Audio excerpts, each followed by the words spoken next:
सुप्रभात दोस्तों, नर्मदे हर। एक बार फिर से आपका स्वागत है हमारे नए व्लॉग में। हम लोग कल रात को पहुंचे थे शालीवाहन। ये भी नर्मदा के तट पे एक भगवान शिव को समर्पित मंदिर है, नर्मदा मैया के तट पे। और सुबह के 6:30 हुए हैं। हम लोग उठ के नहा धो के तैयार हो गए हैं।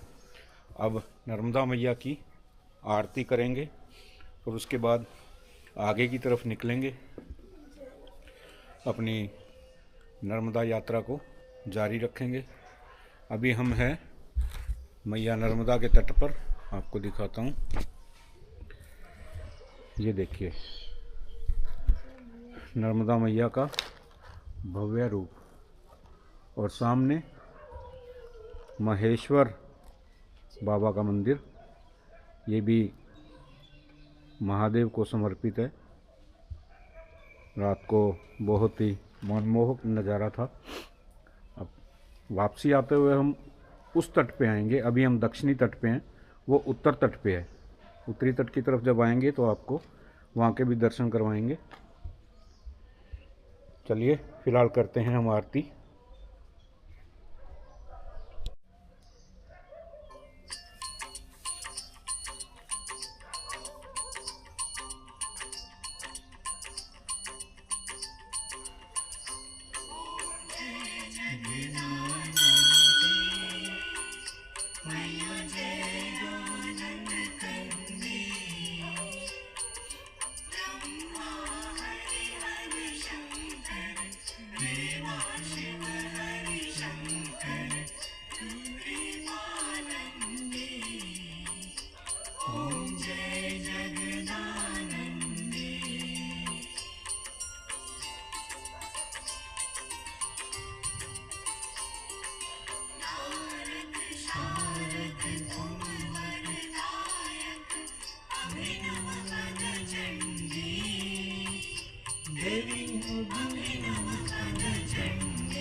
ओम जय जगदानंदी।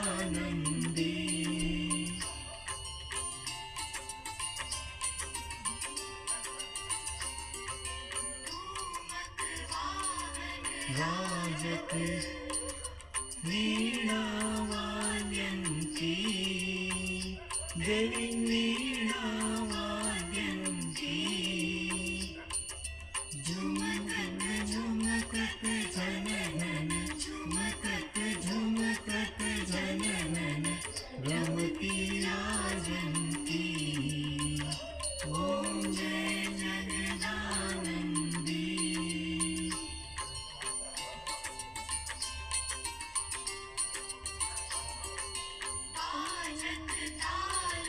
गंगा सुरमंडल रमती, देवी सुरमंडल रमती।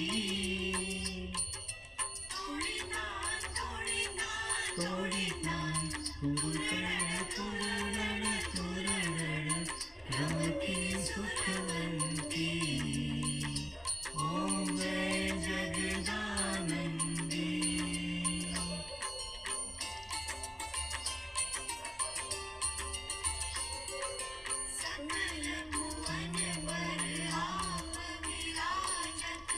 निश दिन आनंदी, निश दिन आनंदी। धावत गंगा शंकर, सेवत रेवा शंकर, भव में नंती। ओम जय जगदानंदी।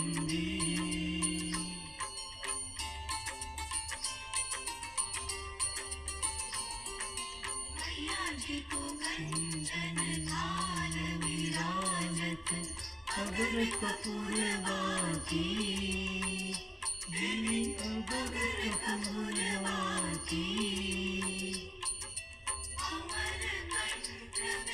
गाजत आनंद विराजत कोटि रतन ज्योति ओम जय जगदानंदी।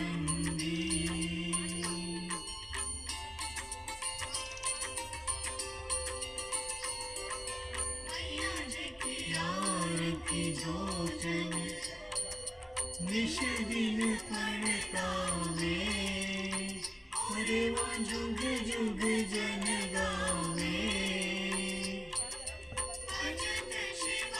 नंद स्वामी भजत शिवानंद स्वामी वंचित फल पावे ओम जय जगदानंदी। जगदानंदी मैया जय दानंद कंती हरि शंकर रेवा शिव हरि शंकर रुद्रपालंती ओम जय जगदानंदी।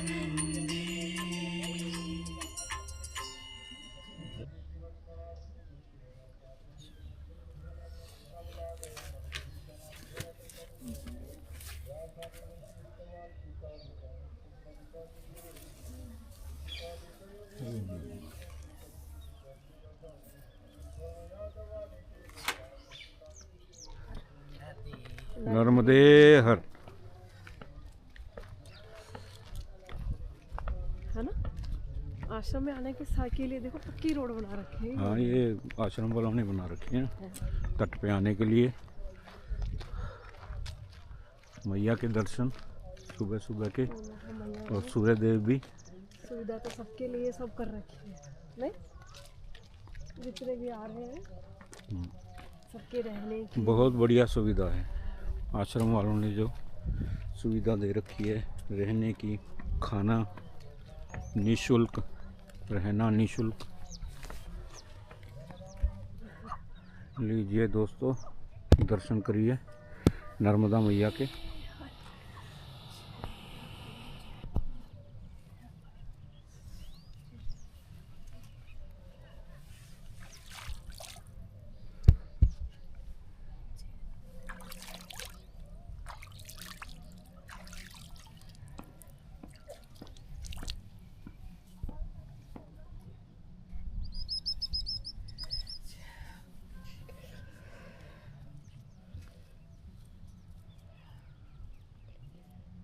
देवाय नमः नमः।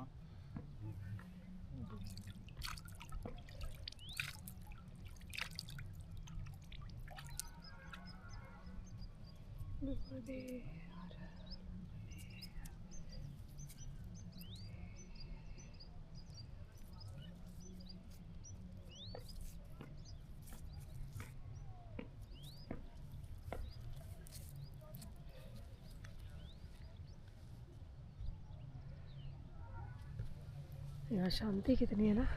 हाँ, बिल्कुल शांत। चलिए अब निकलते हैं आगे की ओर। टाइम हो गया है और आज परिक्रमा काफ़ी दूरी तय करने का विचार है। बाकी नर्मदा मैया जहाँ तक ले जाए वहाँ तक जाएंगे, सूर्यास्त होने से पहले पहले, क्योंकि नर्मदा माँ की परिक्रमा सूर्यास्त के बाद नहीं की जाती। इसलिए सूर्यास्त से पहले पहले जहाँ तक पहुँच जाएंगे नर्मदा मैया के तट के नज़दीक चलते हैं और जारी रखते हैं अपनी परिक्रमा को। दोस्तों, हमको कल हमारे मित्र भी मिल गए। ये लोग गुजरात से हैं। नर्मदे हर। बहुत अच्छा लगा। साथ साथ हम लोग आए, वहीं से ही नर्मदा परिक्रमा कर रहे हैं और शालीवाहन तक आए। अब हम थोड़ा तेज़ चलना चाहते हैं तो आगे निकल रहे हैं। ये लोग पीछे आएंगी और नर्मदा मैया ने चाहा तो क्या पता आगे फिर मिल जाए। बहुत आनंद आया माता की दया से, नर्मदा मैया की दया से। आपकी थोड़ी हेल्प मिल गई हमको बहुत। नहीं, नर्मदा मैया हेल्प करने वाली, हम कौन होते हैं। बहुत अच्छा लगा आपसे मिलके और मिलते हैं फिर। हर हर महादेव, नर्मदे हर।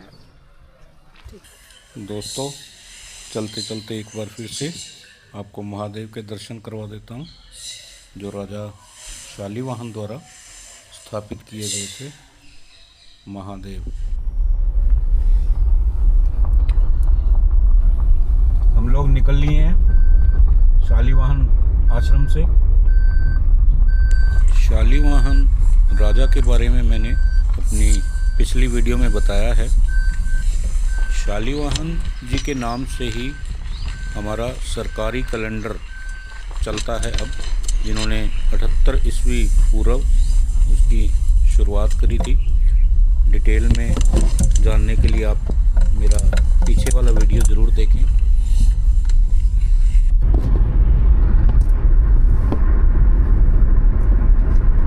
तो दोस्तों अभी हम जा रहे हैं बड़वानी। थोड़ी देर के लिए बड़वानी में भी रुकेंगे। बड़वानी वही जगह ना जहाँ रोहिणी घाट और रोहिणी तीर्थ है। हाँ हाँ हाँ, रोहिणी तीर्थ और घाट। हाँ किसी ने बताया था अपन को। हाँ, वही वाला रोहिणी तीर्थ है वहाँ पे, और राजघाट के नाम से वो जगह जानी जाती है।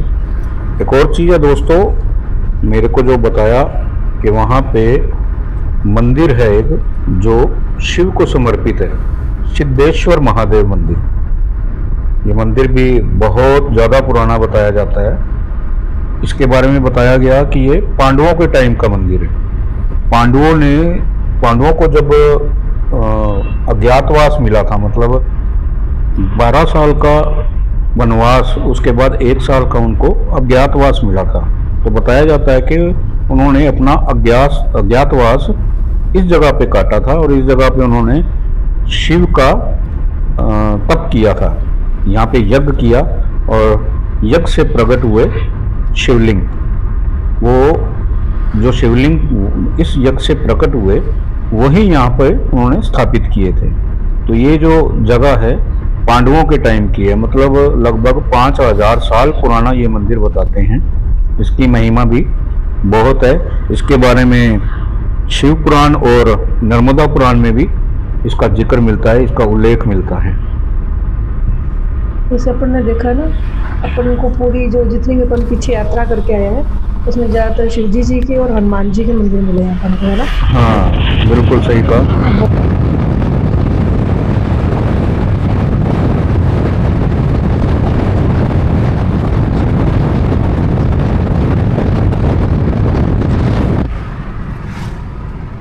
क्योंकि नर्मदा जी को शिव की पुत्री माना गया है।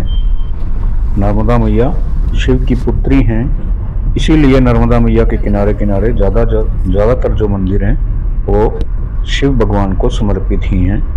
और फिर सबसे बड़ी बात कि शिव भगवान भी तो खुद नर्मदा मैया में समाहित हैं। यहाँ केले की खेती कितनी है ना, सब जगह केले ही केले लगे हुए हैं।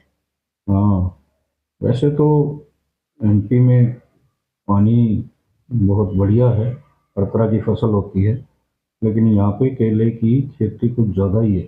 केले की खेती ज़्यादा है लेकिन केले के रेट तो महंगे हैं। हाँ अभी पीछे लिए थे, केला महंगा है। हाँ, केला तो महंगा है। अपने वहाँ 50 के 2.5 किलो, यहाँ 50 रुपए किलो। नहीं, दर्जन दिए थे। दर्जन दिए थे? छोटे छोटे। हाँ। A few moments later. दोस्तों ये है वो मंदिर सिद्धेश्वर महादेव। नर्मदे नर्मदे। ये सिद्धेश्वर महादेव मंदिर।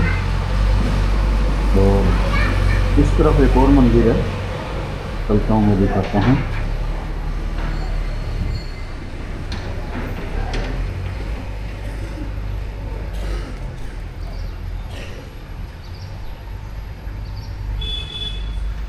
ओम हनुमते नमः। जय श्री राम। जय श्री राम।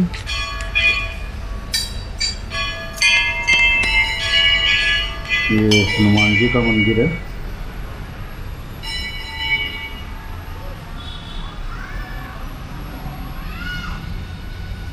जय हो बजरंग बली। अभी हम लोग पहुंचे हैं रोहिणी तीर्थ राजघाट। सामने नर्मदा जी का विशाल रूप। दोस्तों ये जो महाराज आप देख रहे हैं ये हैं कौशिक महाराज जी वृंदावन से। नर्मदे हर।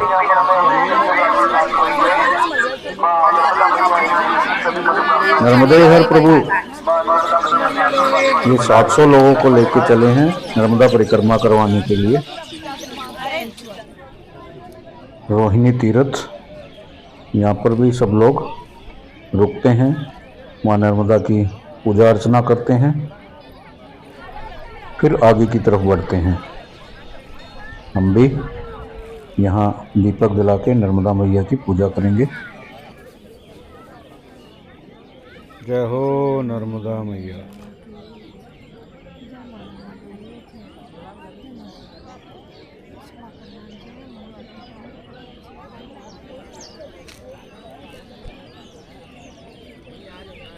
नज़दीक मत रखो, इधर पास में रख दो, गिर जाएगा वहाँ। कच्ची जगह पे रख देना। जय हो नर्मदा मैया।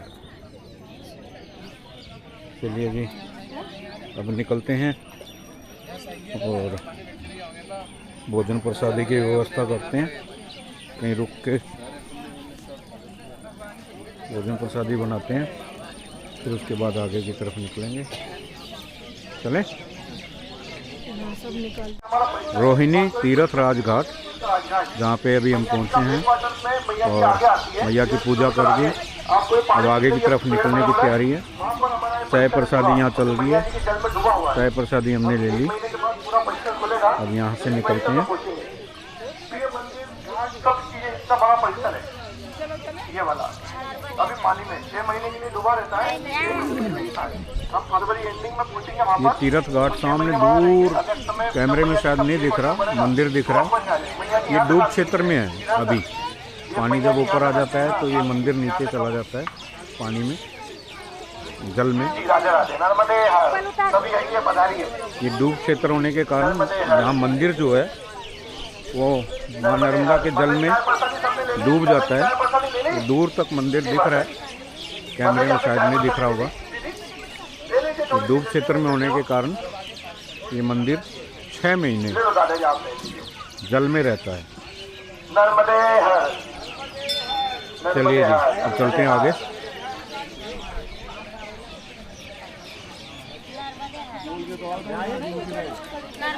नर्मदे हर।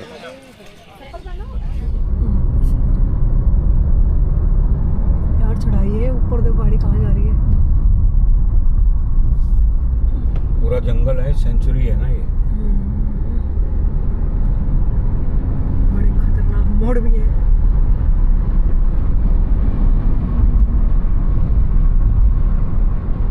एकदम अंधा मोड़ है ये। हॉर्न देके फिर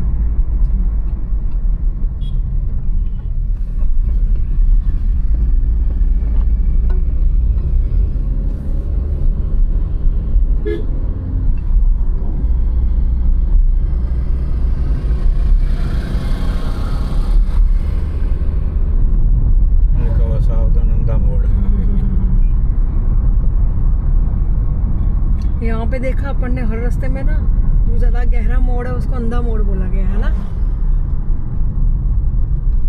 कई जगह पे लिखा होता है तीखा मोड़ है, यहाँ पे अंधा मोड़ इसलिए क्योंकि आगे से बिल्कुल दिखता नहीं है वो, दूर से कोई थोड़ा धीरे-धीरे। पहले वैष्णो देवी जाते थे जो, वो भी ऐसे थे। वो भी सेम ऐसी चढ़ाइयाँ, सेम ऐसा। हमने अपनी गाड़ी यहाँ रोक ली है खाना वाना बनाने के लिए। भैया खाना तैयार कर रही है। सारा सामान हम साथ लेके चले थे। अच्छी सी जगह देखी, छपरा साइड डला हुआ था। आलू गोभी की सब्जी और चपातियाँ अभी फटाफट रेडी कर लेंगे कि जितना जल्दी हम खाना खा के आगे निकलेंगे तो अपने स्थान पर पहुंच पाएंगे।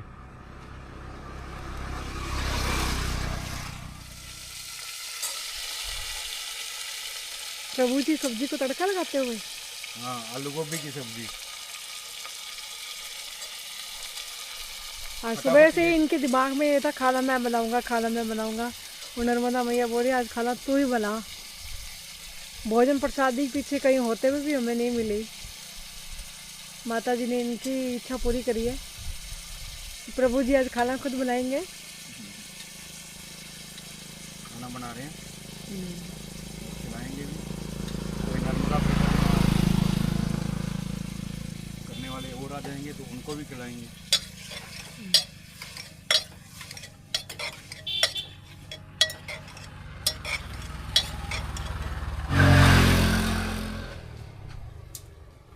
दुकान खोल लें मियाँ। आप यहाँ रहती हो?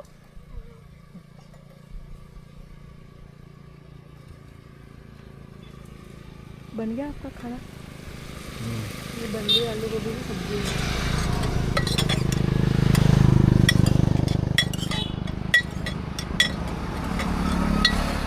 सारी सब्जी काटी सारी मैंने है। तड़का लगाते वक्त आप आगे आ गए हो। मेन बात तड़के की ही तो होती है। होती है तड़के की। मेन बात होती है काटा पीटी की। काटा पीटी कर ली फिर तड़का तो लग ही जाता है।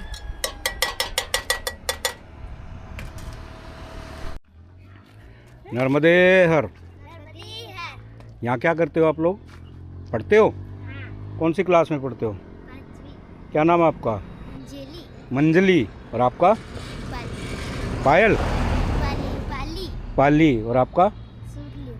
सुरली। सुरली।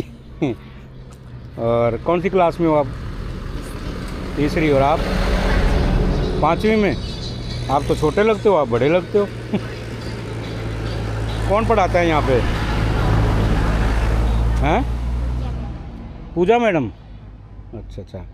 तो ये सरकारी स्कूल है या प्राइवेट है? सरकारी होगा, है ना? चलो बोलो नर्मदे हर। भोजन प्रसादी करके अब आगे की तरफ रवानगी ले ली है। अपनी परिक्रमा को जारी रखते हैं और कहाँ तक पहुँचते हैं देखते हैं। नर्मदा मैया कहाँ विश्राम देती है।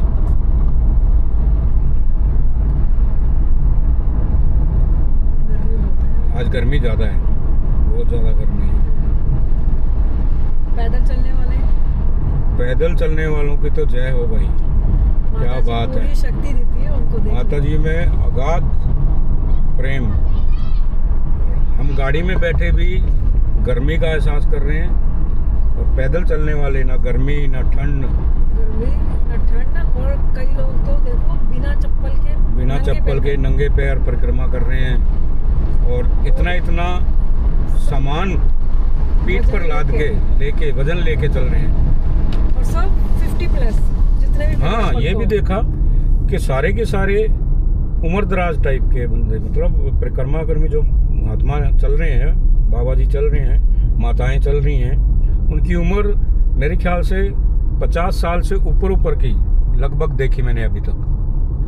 और सभी अपना अपना सामान खुद ही उठा रहे हैं। खुद ही सामान उठा रखा है, झोला और अपना लेटने के लिए, सोने के लिए गद्दा वगैरह, कंबल वगैरह, कपड़े वगैरह, सारा का सारा सामान अपने साथ में लेके चल रहे हैं। इतना वजन लेके और पैदल चल रहे हैं। वो शक्ति में बहुत ज़्यादा शक्ति है। जय हो जय हो जय हो बाबा। जय नर्मदा। जय नर्मदा। सबको ऐसी शक्ति देना, सबको स्वस्थ रखना, इनकी परिक्रमा पूरी करना, हमारे साथ साथ और उनके साथ साथ हमारी भी परिक्रमा। हम पे भी अपना प्रेम बनाए रखना, आशीर्वाद बनाए रखना। जय नर्मदा मैया। जय नर्मदा मैया। ये रास्ता जो है उतार चढ़ाव वाला, पहाड़ों वाला और गोल गोल घुमाव वाला, थोड़ा सा रास्ता ऐसा ही है। थोड़ा सा क्या, मतलब 200-250 किलोमीटर तक ऐसा ही चलने वाला है। बता वहाँ से निकले थे, कहाँ से निकले अपन? जब रोहिणी घाट से।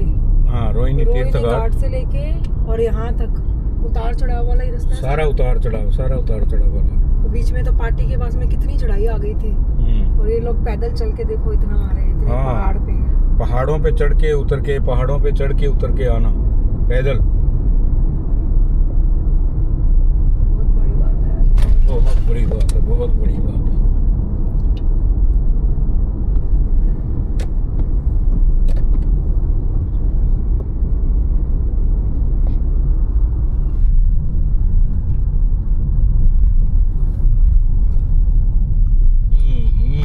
खतरनाक रास्ते,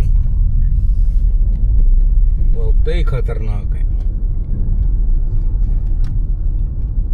सारे अंधे मोड़ है यहाँ पे। वन्य क्षेत्र प्रारंभ हो गया है।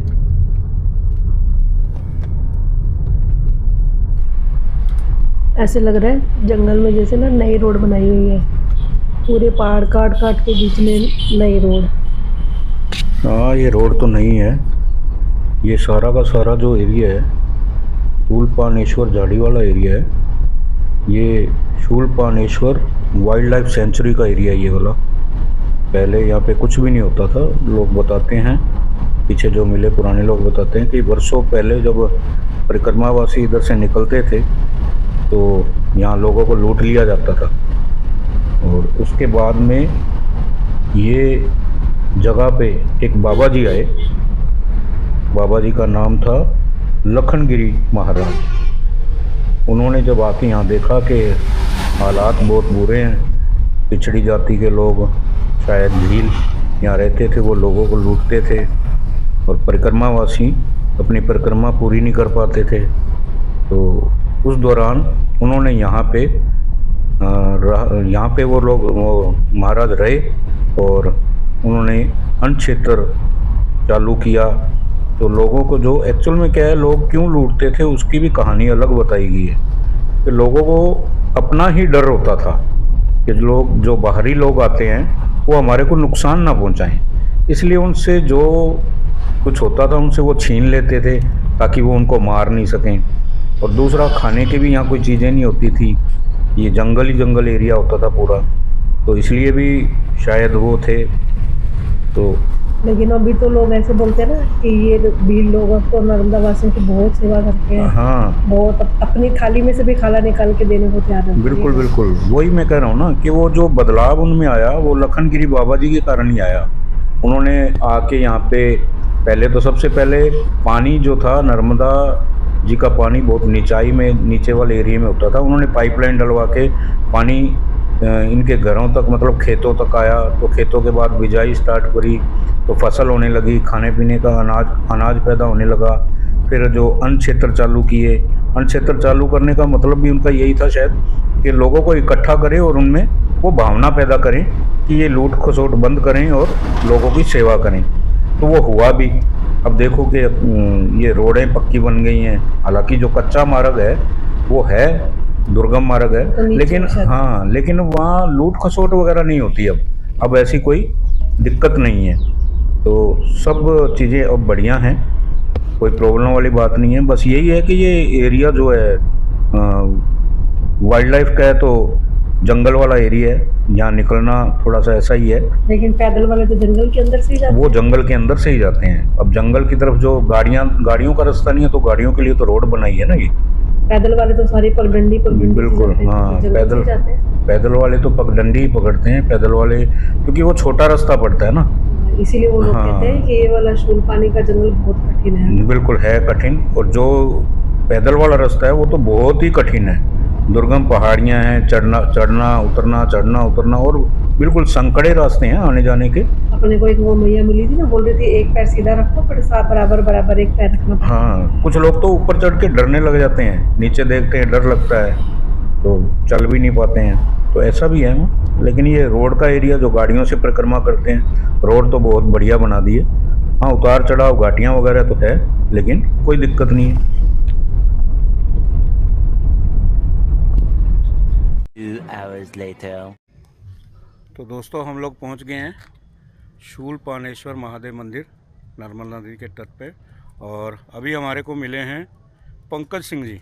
पंकज सिंह के बारे में पंकज सिंह जी खुद ही बताएंगे। नमस्कार दोस्तों, मेरा नाम पंकज सिंह चौहान है। मैं पूरे भारत में इस साइकिल से ट्रेवल कर रहा हूँ। मैं पूरे भारत में 10 लाख पौधे लगाने के लिए और 10 लाख अपने देश के जो रियल हीरो हैं, जो किसान हैं, शिक्षक हैं, मजदूर हैं, डॉक्टर्स हैं, सिपाही हैं, सैनिक हैं, वैज्ञानिक हैं और अपने घर की जो माँ बहनें हैं, इन लोगों का सम्मान कर रहा हूँ इस यात्रा में पौधे देके।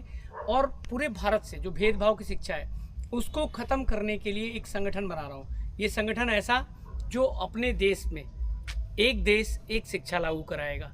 अपने देश में ऐसी शिक्षा जिससे मानव जान पाए कि वो कौन है।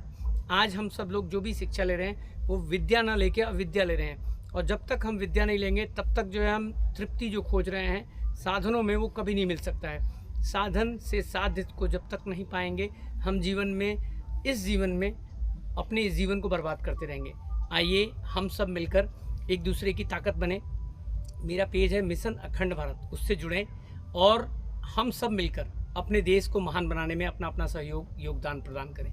धन्यवाद। ये थे पंकज जी। पंकज जी का मैंने आपको पेज भी दिखा दिया, इनको फॉलो करिए और देखिए। ये पहुंच गए हैं हम दोस्तों शूलपाणेश्वर महादेव मंदिर, राजपीपला, नर्मदा घाट, गुजरात में है ये।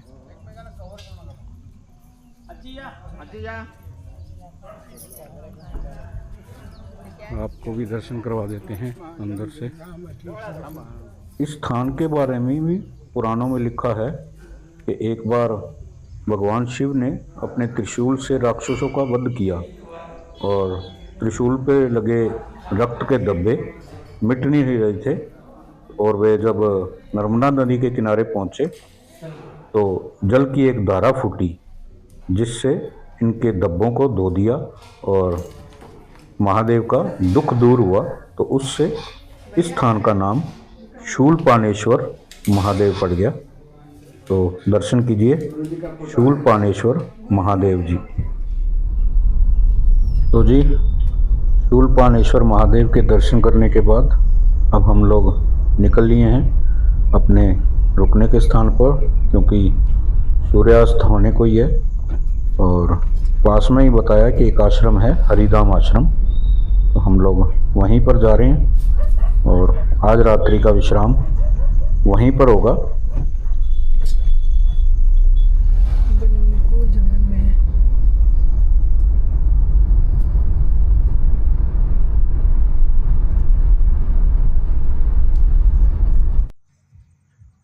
नर्मदा मैया का तट, हमने अभी अभी आरती की है और अब आश्रम की ओर जा रहे हैं। तो दोस्तों मिलते हैं आपसे कल। आज के लिए इतना ही। और अगर आपको हमारे व्लॉग्स और वीडियो पसंद आ रहे हैं तो प्लीज़ हमारा मनोबल बढ़ाने के लिए लाइक कीजिए, शेयर कीजिए और चैनल को सब्सक्राइब जरूर कीजिए। नर्मदे हर। नर्मदे हर।